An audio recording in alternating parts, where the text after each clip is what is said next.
하나님의 말씀을 보도록 하겠습니다. 하나님의 말씀은 신약 성경 마가복음 제6장 1절로 13절의 말씀입니다. 제가 가지고 있는 성경으로는 신약 성경 제62면입니다. 마가복음 제6장 1절로 13절의 말씀입니다. 제가 큰 소리로 받들어 읽도록 하겠습니다. 예수께서 거기를 떠나사 고향으로 가시니 제자들도 따르니라. 안식일이 되어 회당에서 가르치시니 많은 사람이 듣고 놀라 이르되 이 사람이 어디서 이런 것을 얻었느냐? 이 사람이 받은 지혜와 그 손으로 이루어지는 이런 권능이 어찌 됨이냐? 이 사람이 마리아의 아들 목수가 아니냐? 야고보와 요셉과 유다와 시몬의 형제가 아니냐? 그 누이들이 우리와 함께 여기 있지 아니하냐 하고 예수를 배척한지라. 예수께서 그들에게 이르시되 선지자가 자기 고향과 자기 친척과 자기 집 외에서는 존경을 받지 못함이 없느니라 하시며 거기서는 아무 권능도 행하실 수 없어 다만 소수의 병자에게 안수하여 고치실 뿐이었고 그들이 믿지 않음을 이상히 여기셨더라. 이에 모든 촌에 두루 다니시며 가르치시더라. 12 제자를 부르사 둘씩 보내시며 더러운 귀신을 제어하는 권능을 주시고 명하시되 여행을 위하여 지팡이 외에는 양식이나 배낭이나 전대의 돈이나 아무것도 가지지 말며 신만 신고 두 벌 옷도 잊지 말라 하시고 또 이르시되 어디서든지 누구의 집에 들어가거든 그곳을 떠나기까지 거기 유하라. 어느 곳에서든지 너희를 영접하지 아니하고 너희 말을 듣지도 아니하거든 거기서 나갈 때에 발 아래 먼지를 떨어버려 그들에게 증거를 삼으라 하시니 제자들이 나가서 회개하라 전파하고 많은 귀신을 쫓아내며 많은 병자에게 기름을 발라 고치더라. 아멘. 우리 함께 인사하겠습니다. 사랑합니다. 더 행복하소서. 그 일은 잘 될 것입니다. 할렐루야. 감사합니다. 장마가 시작되어서 여러 가지로 그렇지만 오늘 우리 감사한 것은 오늘 또 이장선 집사님, 또 박숙희 원사님, 또 오랜만에 우리 장광복 집사님께서 또 이렇게 함께 해주셨습니다. 너무 반갑습니다. 감사합니다. 언제든지 온라인 예배는 함께 참여할 수 있습니다. 예수님의 사역 가운데 이 특징적인 것을 말하라고 하면 예수님은 두루 다니시는 사역이었어요. 두루 다니시는, 여기저기 두루 다니시는 그런 사역을 하셨습니다. 그래서 다니시면서 전하고 또 가르치시고 그리고 치유하시는 사역을 이렇게 행하신 것이죠. 예수님이 두루 다니시는 예수님의 사역은 우리가 이 마가복음 6장이 오기까지 어떻게 됐습니까? 예수님은 쉬지 않고 걸어 다니시는 예수님의 모습을 우리는 그려볼 수 있습니다. 갈릴리 나사렛 그 요단강에서 이제 요한에게 세례를 받으시면서 광야 시험을 당했습니다. 그리고 요한이 잡힌 후에 갈릴리로 돌아오게 돼요. 그리고 그 갈릴리 해변에서 두루 다니시면서 베드로와 요한과 제자들을 부르십니다. 그리고 가브나움으로 이동합니다. 사람들을 가르치고 병자를 고치십니다. 그리고 그로 인해서 많은 기적을 보고 사람들이 모여들자 군중을 피해서 가까운 마을로 가셔서 거기서도 전도를 하십니다. 그리고 다시 가버나움에서 다시 거라사인의 마을로 거기서 정신병과 고질병, 귀신 들린 것들을 치유하십니다. 이렇게 예수님은 여기저기를 두루 다니시며 이것은 무엇을 말합니까? 동적이며 그리고 이 몸으로 실제적으로 움직이는 사역을 하셨다라고 하는 것입니다. 많은 계획과 기획 이런 것들로 사역을 하신 것이 아니라 실제로 접촉하면서 한 사람 한 사람을 접촉하며 사역하셨다. 예수님의 가르침은 그래서 하나님의 이 지혜, 지혜의 말씀, 지식만 전달하는 것이 아니라 실제로 접촉하여 몸과 마음을 또 병을 고치시는 그런 사역이셨다라고 하는 것입니다. 오늘은 그 가브나움에서 그의 고향 나사렛으로 돌아온 이야기입니다. 누가복음에서도 나사렛의 이야기가 잠깐 기록되어 있지만 같은 내용이 아니라 또 다른 방문입니다. 그 당시에는 예수님이 어떻게 했습니까? 말씀을 가르치고 하니까 그 이사야에 기록된 말씀을 해당장이 펴서 주니까 그 말씀을 읽고 이제 오늘날 너희에게 이 말씀이 예언의 말씀이 응하였느니라 그러면서 예수님 자신이 그 말씀에 이제 응답으로 이게 와 있다라고 하는 말씀을 하니까 사람들이 높은 낭떠러지로 데려가서 밀어서 죽이려고 그랬어요. 예수님이 그런데 그의 이 권위로 그 사람들 사이를 걸어갔는데 아무도 그를 제지하는 사람이 없었어요. 자, 그런 이후에 또다시 이제 제자들과 함께 제자들이 예수님과 동행을 했습니다. 이 말은 제자들을 예수님과 동행했다고 하는 것은 예수님의 개인적인 고향집 방문이 아니었음을 말해주고 있습니다.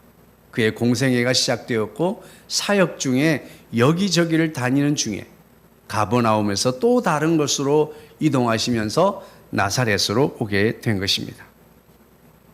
그리고 마침 안식일이 되었지요.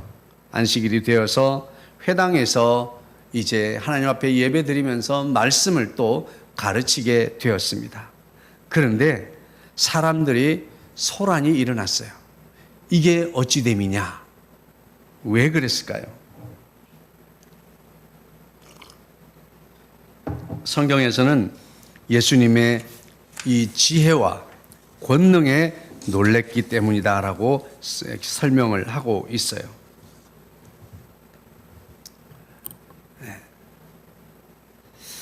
왜 놀랐을까요? 왜 놀랐을까? 짐작해 보면 이미 그들이 알고 있던 예수님과 현재의 예수님은 너무나 현격한 차이를 보이고 놀라움을 금할 수 없는 그런 상황이 되었다라고 하는 거죠. 여기서 지혜라고 하는 말씀은 소피아라고 하는 단어를 사용했는데 숙달된, 노련한, 현명한, 지혜로운, 그리고 이 예수님의 지혜는 바로 하늘에서 주어진 하나님께로부터 부여받은 지혜, 하나님의 지혜인 줄로 믿습니다. 그래서 이 지혜는 경험적으로도 알고 그리고 천부적으로도 주어져서 아는 그 지식을 하나님의 지혜라고 합니다. 그 지혜로 지혜의 말씀을 전하게 되었지요. 그리고 그의 권능이라고 사용된 권능은 성경에서 많이 사용되고 있는 디나미스입니다. 그래서 하나님의 기적, 그리고 기적적인 권능, 구원의 힘, 구원을 이루는 힘으로서의 권능, 이 예수님의 권능은 하나님의 권능과 기적의 권능, 구원의 힘을 이루는 권능을 나타내고 있는 말씀입니다. 소란이 일어난 고향에 돌아와서 고향 회당에 갔는데 고향 교회를 가게 된 거죠. 그 교회가 뒤집어진 겁니다. 이게 어찌된 일이냐? 저 사람이 내가 알던 바로 그 사람이 저 사람이고 저 사람이 저 사람 맞느냐? 이렇게 난리법석이 난 거예요. 그도 그럴 것이 내가 알던 그 사람은 보잘것없는 초라한 노인, 젊은 목수에 불과했다라고 하는 거예요. 어쨌든 성경에서 목수라고 하니까 목수라고 하죠. 이스라엘에는 그렇게 목수의 이 일이 별로 없어요. 예. 그런데 어쨌든 목수라고 기록하고 있어요. 내가 알던 그 젊은이는 아주 초라한 그 아버지의 대기업을 업을 받아서 하던, 아버지를 도와서 일을 하던 목수가 아니냐? 그가 성장하는 모습을 보았습니다. 성장하면서 보았던 미숙한 젊은이의 모습을 기억하고 있습니다. 여기에서 마리아의 아들이 아니냐라고 말하고 있습니다. 이 말은 아버지가 부재 중이라도 혹 아버지가 돌아가셨을지라도 마리아의 아들, 엄마의 아들이라고 표현하는 것은 그 당시 관습으로는 가장 매우 모욕적인 표현에 속합니다. 오늘날의 엄마의 아들이라는 건 너무나 당연한 일이죠. 예. 하지만 그 당시에는 엄마의 아들이라고 하는 것은 조롱하는 그런 투에 우리 뭐라고 할까요? 우리나라 말에도 그런 비슷한 말이 있죠. 애비 없는 띠리리리 이런 식으로 말이죠. 어쨌든 아마 이 요셉도 예수님의 이 당시에 되었을 때 먼저 세상을 떠났던 것 같아요. 내가 알고 있기는 보잘것없는 목수였고 그리고 젊은 청춘으로서 미숙한 모습을 보였던 청춘이었는데 그리고 아버지도 없는 그 마리아의 엄마 밑에서 자란 그 아들 예수님의 혈통적 배경을 알고 있습니다. 성장 과정의 배경을 알고 있습니다. 그리고 출생 배경을 친척들은 알고 있어요. 가족들은 알고 있어요. 그래서 그들은 예수님을 잘 알고 있다고 생각하는 사람들이 나사렛에는 많이들 있었습니다. 이와 똑같지는 않지만 저는 사실은 우리 어머니가 돌아가시기 전에 목회자로서 기도를 해드린다든가 함께 가족들의 예배를 주관해 보지 못한 것이 가장 안타까운 마음이 들어요. 그런데 왜 그렇게 하지 못했을까 하면 가족들에게는 저는 언제나 철없고 미숙하고 그리고 항상 도움을 받아야 하는 막내둥이 아들이었거든요. 어머니의 눈에도 그랬을 것이고 형제간들의 눈에도 더욱 그랬을 것입니다. 저희 형제간은 중간에 한 10명이었다가 전쟁과 병과 여러 가지로 해서 중간중간 이가 빠지듯이 한 분씩 돌아가셔서 나이 터울이 5살씩이에요. 제 바로 위에 형님이 5살이 많고 그 위에 누님은 저보다 10살이 많고 제일 큰 누님은 지금 80이 넘으세요. 84인가 그래요. 그러니 제가 어떻게 목회자로서의 권위를 가지고 예배를 드려야 되겠다 이렇게 생각을 못했던 것 같습니다. 그 나사렛의 회당에서 예수님을 보고 예수님의 변화된 모습, 예수님의 놀라운 말씀, 그리고 병자를 치유하는 권능, 이런 일들이 어떻게 저 사람에게서 저 사람이 그 사람 맞나? 그 사람이 이 사람 아닌가? 라고 하는 이런 막 소란이 일어나게 된 거지요. 그 소란은 가족들에게서도 일어났고 친척들에게서도 일어났고 거기에 모였던 나사렛에 사는 모든 일, 예수님 나사렛 예수를 잘 알고 있다고 하는 그 사람들에게서 바로 그런 소란이 일어나게 된 것이에요. 여러분, 우리는 잘 안다고 생각할 때 사실은 잘 모르는 경우가 있을 수 있어요. 나의 자식에 대해서도 나는 잘 안다고 생각하지만 사실은 집 밖에 있는 우리의 자식을 우리는 모를 수도 있어요. 우리 눈에 비친 모습만 우리가 잘 안다고 생각하는 그 오해 때문에 사실은 우리의 자녀들을 더 힘들게 하고 있지는 않을까 하는 생각을 우리는 해보아야 될 줄로 믿습니다. 그들이 잘 알고 있는 것 때문에 그 예수님의 말씀을 있는 대로 받아들이지 못해요. 그 예수님의 권능을 하나님께로부터 주어진 것이라고 있는 그대로 보질 못하는 것입니다. 그들은 하나님의 지혜의 말씀을 들었습니다. 하나님의 권능의 역사를 보았습니다. 그럼에도 불구하고 듣고도 보고도 믿지 못하게 된 것은 바로 그들이 가지고 있는 내가 저를 잘 아는데 그럴 리가 없다고 하는 거예요. 왜 그럴 리가 없습니까? 하나님이 하시면 못하실 일이 없는 줄로 믿습니다. 그의 어머니 마리아가 그렇게 고백했잖아요. 어찌 처녀인 내게 이런 일이 있을 수 있사오리까? 라고 할 때 천사가 뭐라고 그랬습니까? 하나님의 성령이, 하나님의 신이 너를 덮으면 능치 못함이 없느니라. 이 말씀을 선포해 마리아가 아멘 그대로 내게 이루어질지어다라고 신앙 고백을 했던 마리아조차도 그 예수님의 변화를 왜 믿지 못하고 받아들이지 못했을까요? 그저 젖먹이였던 예수, 미숙했던 아이였던 유아였던 예수,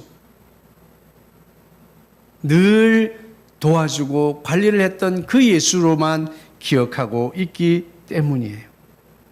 그래서 오늘 예수님은 이렇게 말씀합니다. 당신을 선지자로 표현하면서 선지자가 고향을 제외한 모든 곳에서는 존경을 받는다라고 말씀하고 있어요. 고정관념, 그리고 선입견, 편견, 그들은 혈통적 배경에 대한 고정관념을 가지고 있었습니다. 그리고 그의 성장을 지켜보았다고 하는 성장 배경에 관한 편견, 선입견을 가지고 있었습니다. 가족들은 그가 출생하면서부터 지켜보았다고 하는 그런 편견을 가지고 있었습니다. 혈통적 배경, 성장적 배경, 출생의 배경을 다 알고 있는데, 내가 그를 그렇게 잘 알고 있는데 이런 일은 있을 수가 없다. 우리 아들은 그런 아들이 아니다. 어머니께서 늘 그런 말씀하시죠. 보통의 한국 어머니들은 우리 아들은 결코 그런 아들이 아닙니다. 우리 딸은 그런 자식이 아닙니다. 친구를 잘못 만나가지고. 우리 어머니 맨날 하시는 말씀이 그 친구를 나쁜 친구들을 만나가지고. 물론 친구들은 영향을 받죠. 그런데 그 친구도 우리 아들의 영향을 받는다고요. 서로에게 가장 큰 영향을 주는 것이 친구라고 하는 건 사실이에요. 친구를 통해서 아이들은 급격하게 변하게 됩니다. 고정관념, 선입견, 편견은 결국 하나님의 놀라운 은혜와 하나님의 놀라운 권능의 역사들을 그들은 받아보지도 못하는, 나사렛에 주어진 그 놀라운 은혜와 권능의 역사들을 그들이 스스로 박차고 거절한 결과가 되어졌습니다. 결국 예수님은 또 다른 곳으로 이동하셔서 쉬지 않고 두루 다니시며 가르치기와 전파하기와 치유하는 사역을 지속하여 나가십니다. 예수님의 모습을 보면 언제나 불도저와 같습니다. 어떤 어려움과 어떤 돌발적인 상황이 발생해도 부딪히지 않으시고 또 다른 곳에서 그 일을 계속해서 나가십니다. 전도자의 모습은 이런 모습이에요. 우리가 무엇인가 했다고 해서 또 혹은 어떤 사람들에게 이런 일을 접촉을 해서 복음을 전했는데 안 됐다고 거절했다고 또 무시당했다고 해서 실망하고 낙심하는 것이 아니라 계속해서 다른 길을 끊임없이 찾는 것을 말합니다. 그래서 이것을 실천했던 사람은 고구마 전도법이라고 그래요. 찔러만 보는 거예요. 찔렀는데 무시하네. 아니면 이놈 아니구나. 아직 안 익었구나. 또 다른 찔러보고 또 다른 사람 찔러보고 고구마 우리 익었나 찔러보고 아 이건 잘 익었네. 아 이거 안 익었네. 계속해서 예수님처럼 이렇게 다니는 거예요. 예수님만 다닌 것이 아니에요. 예수님은 최초로 예수님의 사역하면서 제자들과 동행하실 때 어떤 조직적인 구체적인 이런 것들이 없었어요.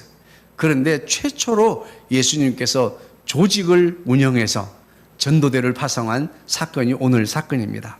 예수님께서 제자들을 2인 1조로 묶어서 예수님처럼 사역하도록 보내셨습니다.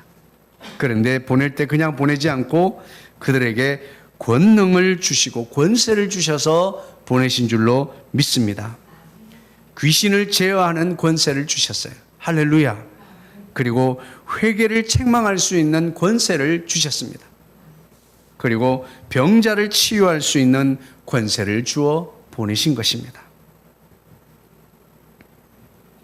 그리고 계속해서 몸을 움직여 찾아가는 접촉을 통한 만남을 통해서 사역하도록 말했습니다. 몸을 움직이며 두루 다니며 고통당한 사람, 복음이 필요한 것을 찾아다니도록 그들을 파송하게 되는 것입니다. 그러시면서 그들의 구체적인 행동 지침을 알려줍니다.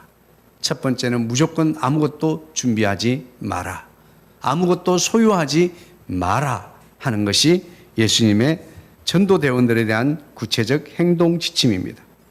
옷 한 벌, 옷 입은 것 그것으로 돼. 신발 한 벌 하나 그것으로 돼. 그리고 지팡이 하나면 족하다. 예비라고 하는 것을 하지 말라고 하는 거예요.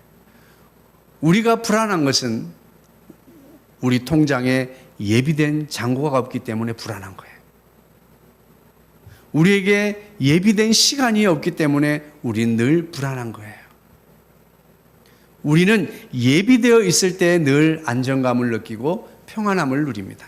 여러분, 하나님의 은혜가 예비되어 있는 것을 믿으시기를 주의 이름으로 축복합니다. 많은 사람들이, 하나님의 백성들이 간과하는 것 중에 하나가 그것입니다.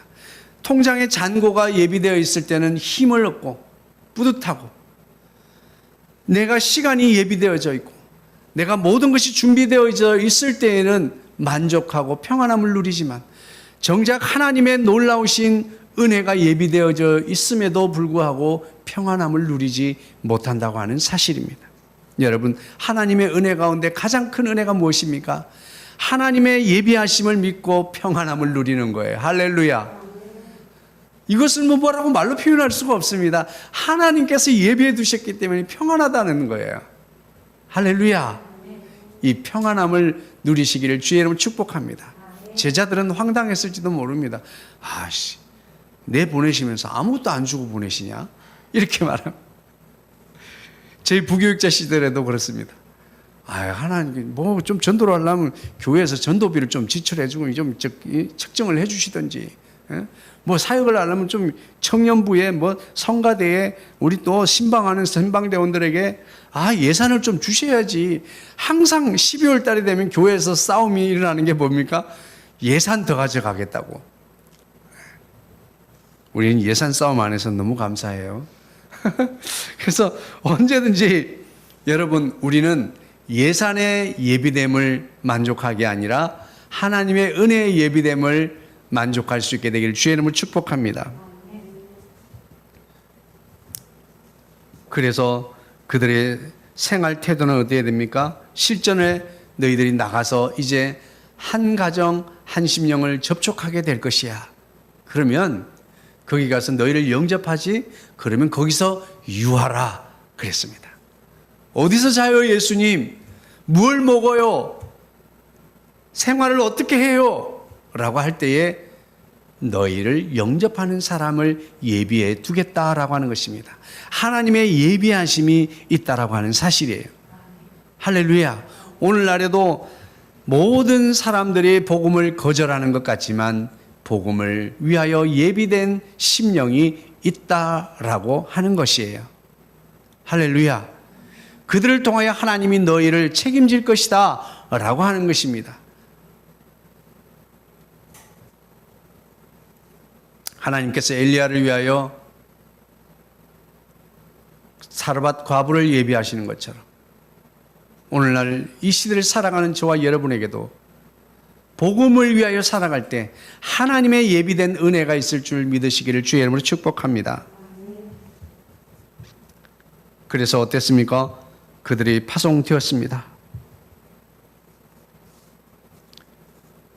그러면서 너희들을 거절하는 곳이 있지? 그러면 사정없이 거기서 떠나라. 이렇게 말씀하고 있습니다. 애원하거나 설득하려고 노력하지 마라. 이렇게 말씀하셨어요. 우리의 전도는 우리가 어떤 사람을 설득해서 그들을 굴복시키는 사역이 아니라 예수님이 예비한, 하나님께서 예비해 놓으신 심령을 우리는 찾아내는 사역을 하는 거예요. 할렐루야. 그래서 우리는 고구마 사역처럼 계속 찔러봐야 돼요. 이놈인가? 저분인가? 저 사람인가? 우리는 계속해서 찔러보는 사역이 우리의 사역인 줄로 믿습니다. 주님이 이 사람을 예비하셨나? 이분을 통해서 예비하셨나? 아니네. 거절하네? 이놈도 아니네? 이렇게 생각하시면 되는 거예요. 근데 제가 만나본 사람들 중에 대부분의 사람들은 복음을 위하여 열려있고 준비된 심령들이라고요. 할렐루야. 교회 당장 따라 나오지 않는다고 복음을 거절하는 사람들이 아닙니다. 그들은 각 지역을 두루 다녔습니다. 그래서 예수님을 따라다니면서 본 대로 그들은 회개하고 회개의 복음을 전파했습니다. 그리고 예수님이 주신 그 권능으로 많은 귀신들을 쫓아냈습니다. 그리고 예수님이 주신 권능으로 많은 병자들을 치유했습니다. 예수님의 제자 훈련은 두루 다니는 훈련입니다. 제자들은 예수님처럼 두루 다니는 훈련을 했습니다. 여러분, 우리도 예수님의 제자 훈련을 받기를 원하십니까? 우리는 매일매일 두루 다녀야 돼요. 매일 직장에 안에 있는데 어딜 두루 다녀요? 여러분, 우리는 오늘은 이 사람을 복음적인 접촉을 하고 오늘은 내일은 저 사람에게 복음적 접촉이 이루어지면 우리는 이것이 매일매일 두루 다니는 사역이 되어질 줄로 믿습니다. 복음적 의도를 가지고 접촉하는 거예요. 오늘은 이 사람, 또 내일의 오늘은 또 다른 사람 접촉하는, 계속하는 접촉을 통해서 우리는 이 사역이 이루어져 나가게 될 줄로 믿습니다. 예수님의 제자 훈련은 두루 다니는 훈련이었습니다. 두 번째는 2인 1조로 파송했잖아요. 제자들 간의 깊은 유대감과 교제가 이루어졌을 것입니다. 우리 대학교에 들어가서 동아리에서 이렇게 아무것도 안 하고 지갑을 다 뺏어놓고 선교를 보냈다고 합니다. 그 훈련에서 그들은 같이 동질감을 느끼고 함께 먹는 문제를 해결하고 함께 고통스러운 힘든 순간을, 피곤을 같이 해결하는 문제를 해결하고 같이 씻고 숙식하는 문제, 이런 문제를 함께 풀어가면서 유대감이 생기고 결속되어지고 제자가 만들어져 가는 것입니다. 예수님의 제자 훈련은 좋은 일만 있는 것이 아니라 현장에서, 삶의 현장에서 우리가 함께 하나로 묶어져 가는 훈련인 줄로 믿습니다. 그리고 예수님은 세 번째로 제자 훈련을 통해서 두루 다니는 훈련을 하게 하고 깊은 교제를 훈련하게 하고, 세 번째는 복음 전파의 자부심을 느끼는 훈련을 하도록 했습니다. 여러분, 우리는 복음을 전파하면서 자부심을 누릴 수 있어야 될 줄로 믿습니다. 그런데 마귀 사단의 전략은 오늘날 이 복음 전하는 자부심을 우리에게서 뺏어가는 거예요. 우리로 하여금 부끄럽게 하고 수치스럽게 만드는 것입니다. 여러분, 복음이 우리를 부끄럽게 할 수 없습니다. 복음이 우리를 수치스럽게 하지 않아요.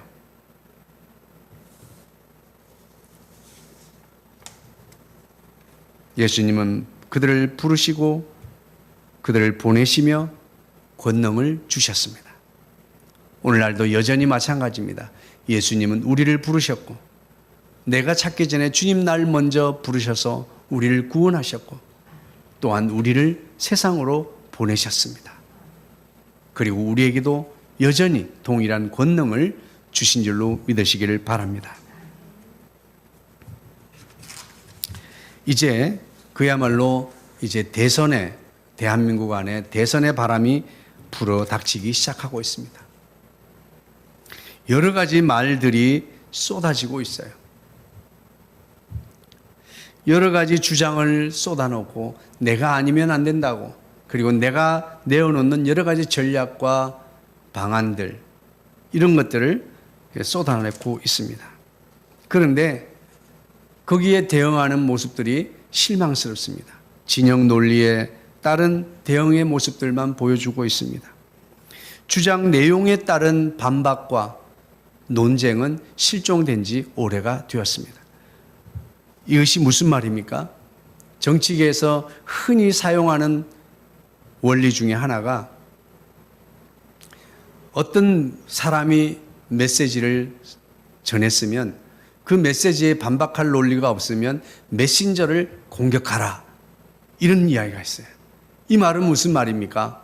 그 사람의 말은 너무나 타당하고 너무나 획기적이고 참 좋은 이야기인데 우리가 상대하면서 우리가 더 좋은 전략을 내놓고 그것이 잘못됐다라고 모든 사람들에게 설득할 만한 논리적인 주장이 없게 되면 할 말이 없는 거예요. 그럴 때 정치계에서 사용하는 방법이 뭐예요? 메신저를 흠집내는 겁니다. 그 사람 학교는 어디까지 나왔어? 그 사람 뭐 하던 사람이야 도대체? 뒷조사를 합니다. 뭐 한 거야? 도대체 뭐 하던 사람이지? 결국에는 그 사람의 흠과 티를 찾아내고 그래서 이 사람 말은 신뢰할 수 없다. 그래서 메신저를 공격해서 메시지를 약화시키는 것입니다. 오늘 이 모습이 오늘 본문과 여러분 상응한다고 생각하지 않습니까? 오늘 예수님의 메시지에는 문제가 없었습니다. 하늘나라의 지혜의 말씀을 전했습니다. 탐복을 했어요. 사람들이 깜짝 놀랐습니다. 예수님이 하나님의 권능을 행했습니다. 사람들이 뒤집어졌습니다. 그런데 왜 그들이 예수님을 불편해했을까요? 나한테 깜도 안 되던 놈이 정말 보잘것없는 목수의 주제에 어느 날 내가 반박할 수도 없을 만큼 바울처럼 제대로 된 공적 기관에서 교육도 받지 못한 주제에 학교 어디 나왔어?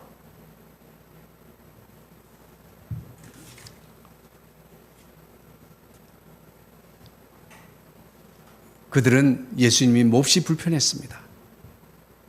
예수님은 언제나 그들이 긍휼의 대상이고 참 안 됐다 불쌍히 여기는 대상이었고 그리고 도와줘야지 하는 대상이었고 언제나 내가 잘 끌어줘야지 라고 생각했던 대상이었는데 어느 순간 내가 다다를 수 없을 만큼의 고차원적인 하늘나라의 말씀을 전해주고 상상도 할 수 없는 권능을 행하는 그 모습 앞에서 그들의 마음이 불편해졌습니다. 왜 그랬을까요? 여기서 예수님에 대해서 배척했다라고 단어가 표현되어 있는데 이 단어는 굉장히 거칠게 번역된 단어입니다. 배척이 아니라 그들의 마음이 곤란해졌어요. 그들의 마음이 불편해졌다. 그들의 마음이 어지럽게 됐다라고 하는 말이에요. 그들의 마음을 어지럽게, 무엇이 그들의 마음을 어지럽게 했을까요? 무엇이 그들의 마음을 불편하게 했을까요? 그것은 자기보다 못하다고 생각했던 사람, 자기보다 부족하다고 생각했던 내가 더 많은 학벌을 가지고 있었고, 내가 바울과 같은 학당에서 공부를 했고, 성경을 더 많이 공부를 했는데, 라고 하는 이런 자부심을 가지고 있다가, 내가 알고 있던 보잘것없는 그가 나와 너무나 격차가 나는 수준을 보일 때, 아니야, 이것은 잘못된 것이야. 현실이 아니야. 뭔가 잘못된 것이야. 라고 말하는 것입니다. 귀신이 씌었나? 뭔가 이상해. 예수님은 이런 그들에 대해서 이상하다라는 단어를 사용하셨습니다. 저는 오늘날 이 세상이 너무 이상해요. 오늘날 현 시대가 저는 너무 이상한 시대를 살고 있습니다. 여러분, 어떤 도덕적 윤리와 도덕적 기준은 누가 사람이 만든 게 아니에요. 누구나가 다 동일하게 느끼는 마음이에요. 이것은 좋은 일이고 이것은 나쁜 일이다 하는 거예요. 예를 들어서 우리가 교통 법규를 잘 지키는 것, 개인의 교통 자유를 국가가 억제할 수 없다라고 말하는 것과 같아요. 개인의 성적 지향을 국가가 억압할 수 없다라고 하는 것과 같습니다. 여러분, 도덕과 윤리라고 하는 것은 누가 이런 기준을 만든 것이 아니에요. 모든 사람들이 좋게 여기는 것이 도덕과 윤리가 된 겁니다. 그래서 세상은 이 도덕과 윤리를 서로 좋은 일들을 이끌어 나가기 위해서 서로가 좋아하는 일에 캠페인을 벌이고, 그래서 점점점 모두가 좋아하는 일을 만들어가는 세상을 이끌어 가려고 하는 거예요. 그런데 오늘날 세상은 어떻게 된 일인지, 개인의 방탕이 좋은 것이라고 주장을 해요. 도덕 모든 사람들이 인정할 수 없는 일들을 그 자유라고 하는 거예요. 예수님이 이상하다. 참 이상하다. 하나님의 말씀을 전파하는데, 하나님의 능력이 선포되었는데 왜 그럴까? 왜 내가 살아났던 나에 대해서 저렇게 이야기를 할까? 하나님의 역사를 찬양하고 하나님의 말씀에 아멘하고 이것이 마땅한데 왜 그럴까? 저는 예수님이 이상하게 여기더라는 말씀이 이상했어요. 그래서 한 주 동안 왜 예수님이 이상하다 여겼을까? 꽂혀가지고 하도 그거 말씀을 묵상하느라고 생각이 들었습니다. 아마 예수님의 마음도 저와 같지 않았을까? 저는 현재의 세상에 대해서 이상하게 여깁니다. 메시지를 공격하지 않고 메신저를 공격하는 시대.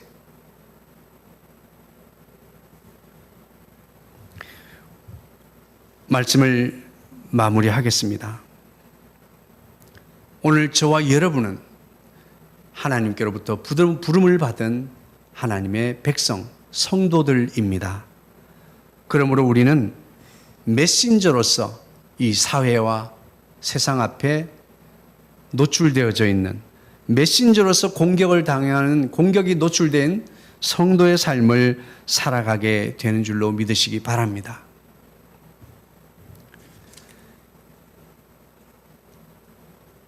사람들은 하나님의 복음에 선포되는 메시지에 대해서는 공격하지 않습니다. 하나님의 역사에 대해서, 하나님의 사랑에 대한 메시지에 대해서는 공격하지 않습니다. 다만 그 메시지를 전하는 메신저를 공격합니다. 오늘 우리는 혈통적 배경으로 볼 때, 교육적 배경으로 볼 때, 성장 배경을 볼 때, 사회적 배경으로 볼 때 우리는 예수님보다 더 내세울 만한 것들이 우리는 없습니다. 과연 우리는 메신저로서의 역할을 위하여 부르심을 받았는데 우리는 어떻게 이 땅에서 하늘나라 복음을 전하는 메신저로서의 사명을 감당하는 삶을 살아갈 수 있을까요? 여러분, 메신저로서의 신뢰성은 배경으로부터 주어지는 것은 결코 아닙니다. 많은 사람들은, 세상 사람들은 메신저의 신뢰성을 그의 배경에서부터 찾으려고 합니다. 그러나 메신저의 신뢰성은 바로 예수님의 권세로부터 주어지는 줄 믿으시기를 주의 이름으로 축복합니다. 그렇습니다. 배경으로부터 주어지는 메신저의 신뢰성이 아니라 우리가 하나님나라의 복음을 전하는 메신저로서의 신뢰성은 바로 하나님의 권능으로부터 주어지는 것을 믿으시기를 주의 이름으로 축복합니다. 말씀을 마칩니다. 오늘 우리가 회복해야 될, 우리가 이 메신저로서 예수님께서 존중받지 못했던 그의 성장 배경, 혈통적 배경, 출생 배경, 모든 배경, 그것을 통해서 신뢰성을 얻지 못했던 그 고향에서의 사역처럼 어쩌면 우리도 이 땅에서 이와 같은 메신저로서의 신뢰성이 위험에 노출되어 있습니다. 이 신뢰성을 회복하는 비결은 우리의 배경을 바꾸는 것이 아닙니다. 우리의 배경을 포장하는 것이 아닙니다. 바로 권능으로 무장을 하는 것입니다. 할렐루야. 그래서 우리가 이 메신저로서의 신뢰성을 회복해서 교회가 회복되어지고 성도들이 회복되어지고 성도의 가정이 회복되어지는 은혜가 있기를 주의 이름으로 축복합니다. 그러기 위해서 우리는 믿어야 할 것이 있습니다. 확신을 가져야 될 것이 있습니다. 첫째로 우리에게 회개를 전파하는 권세를 주셨습니다. 할렐루야. 회개하라 천국이 가까웠느니라고 말씀하신 그 하나님의 말씀을 그대로 선포할 수 있는 권세를 우리에게 주신 줄 믿으시기를 주의 이름으로 축복합니다. 우리의 배경 때문에 이 말씀을 선포할 수 있는 것이 아니라 하나님의 권세로 우리는 선포할 수 있는 것이에요. 할렐루야. 그 권세를 저와 여러분에게 주신 것입니다. 이것을 믿어야 하는 것입니다. 두 번째입니다. 메신저로서의, 복음을 전하는 메신저로서의 신뢰성을 회복하는 길은 우리의 배경이 아니라 바로 하나님의 권세를 회복하는 것입니다. 첫 번째, 회개를 전파하는 권세를 주신 것을 확신하시길 바랍니다. 두 번째는 메신저의 신뢰성을 회복하는 것은 바로 하나님의 권세를 회복하는 것입니다. 두 번째, 회개를 전파하는 권세를 주셨습니다. 두 번째, 귀신을 쫓아내는 권세를 주신 것을 믿으시기를 바랍니다. 할렐루야. 나의 배경 때문에 귀신을 쫓아낼 수 있는 것이 아니에요. 나의 지금 능력 때문에 쫓아낼 수 있는 것이 아니라 하나님이 우리에게 주신, 오늘도 제자들을 2명씩 짝을 지어서 보내신 것처럼 오늘도 우리에게 땅끝까지 이르러 나의 증인이 되리라고 말씀하신 그분이 우리에게 부여하신 그 권세 때문에 우리는 귀신을 쫓아낼 수 있는 줄 믿으시기를 주의 이름으로 축복합니다. 우리에게 메신저를 공격하는 사람들이 있습니까? 여러분, 당당하게 하나님의 권세를 주장하시기를 주의 이름으로 축복합니다. 그래서 우리는 나의 권세로 명하는 것이 아니라 예수 그리스도의 권세로 명할 수 있게 될 줄로 믿습니다. 오늘도 귀신을 쫓아내는 권세를 주신 것을 믿음으로 확신하시기를 주의 이름으로 축복합니다. 세 번째입니다. 마지막 저희들의 메신저로서의 신뢰성을 회복하는 것은 나의 출신 배경이 아닙니다. 나의 학벌적 배경이 아닙니다. 나의 사회적 배경이 아닙니다. 오직 하나님의 권세가 바로 나의 메신저로서의 신뢰성을 부여하는 줄로 믿습니다. 세 번째, 우리에게 병자를 고치는 권세를 주신 것을 믿으시기를 주의 이름으로 축복합니다. 그러므로 우리는 나의 배경을 가지고 누군가의 손을 잡고 기도해 줄 수는 없지만 나에게 명령하신, 나에게 권세를 주신 그 예수 그리스도의 이름으로 병자를 위하여 기도할 수 있습니다. 할렐루야. 예수 그리스도의 이름으로 일어나라 명할 수 있습니다. 예수 그리스도의 이름으로 치유와 회복을 명할 수 있는 줄로 확신하시기를 바랍니다.